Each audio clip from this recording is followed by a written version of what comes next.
আসসালামু আলাইকুম রহমতুল্লাহি বারাকাতু। হ্যালো এভরিওয়ান, সবাই কেমন আছেন? আশা করি ভালো আছেন।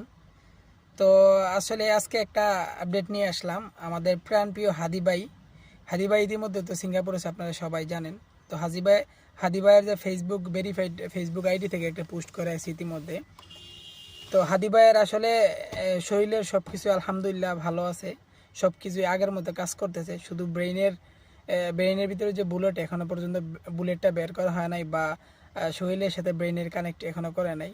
তো আসলে ওনার শরীরের অবস্থা পর্যবেক্ষণ করতেছে ডাক্তাররা, হয়তো বা কিছুদিনের মধ্যেই ওনার ব্রেইনে অপারেশন করে বুলেটটা বের করলেই শরীরের সাথে আর কি ব্রেইনের কানেকশনটা দিলে আলহামদুলিল্লাহ অনেক সুস্থ হবেন। তো আসলে হায়াত মৌতের মালিক আল্লাহ, সুস্থ দেনও আল্লাহ, ঠিক আছে, মানুষকে ভালো রাখেনও আল্লাহ, অসুস্থতা দেনও আল্লাহ। তো আমরা সবাই আমাদের প্রিয় হাদি ভাইয়ের জন্য দোয়া করি, আল্লাহ তাআলা যেন হাদি ভাইকে অতি শীঘ্রই সুস্থতা দান করেন এবং আমাদের মাঝে ফিরিয়ে আনেন। আর পরিশেষে আরেকটা কথা বলতে চাই, হাদি ভাইয়ের জন্য আমরা তো দোয়া করবো অবশ্যই, এবং ওনার ফ্যামিলিকে যেন আল্লাহ তাআলা ধৈর্য ধারণ করার তৌফিক দান করেন। সবাই আমরা মন থেকে হাদি ভাইয়ের জন্য দোয়া করব। সবাই ভালো থাকবেন। আসসালামু আলাইকুম রহমতুল্লাহি ওয়া বারাকাতুহু।